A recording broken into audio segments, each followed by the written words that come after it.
ब्रह्मानंद स्वाई आज की प्राय 72 वर्ष तलु ठाकुराणी पूजा पाइले। से गोटे इतिहास ये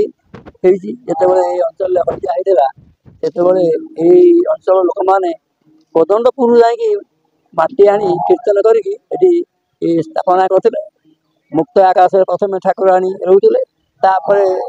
अति निम्नमान गोटे छात तले रहिले। एवं से माँ कृपा ये सुंदर मंदिर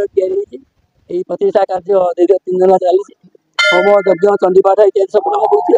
समस्त आसी पहुँची अति आनंदर सहित माँ प्रसाद पाइबा और आम कमिटी तरफ समस्त को शाढ़ी शंखा सिंदूर इत्यादि बंदोबस्त समस्त सब नहीं गले।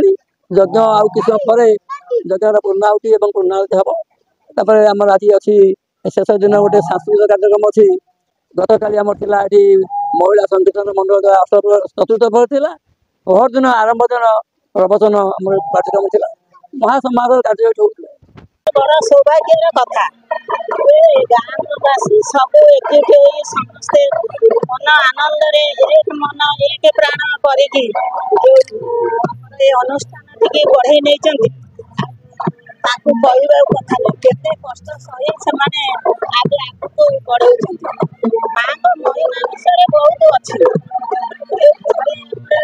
डायरिया होता सब लोग मरीगले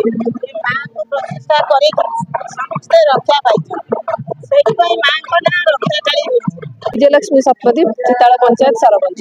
मार गोटे एत पुराणा मंदिर सहित से मंदिर जो पुनरुद्धार होती नुआ नुआ भव्य मंदिर आपण मैंने पाख एरिया कौन पाइबे ये मंदिर से मंदिर को लेकिन आम गर्व करूँ कहीं से माँ काली सब आम सागर अच्छी गर्व अनुभव करें एमती गोटे माँ सुजोग पाइचु आमको बहुत खुशी अनुभव हो माँ आसला दिन आज पर्यंत कौन विपद आम गाँव को पशि पारि ना।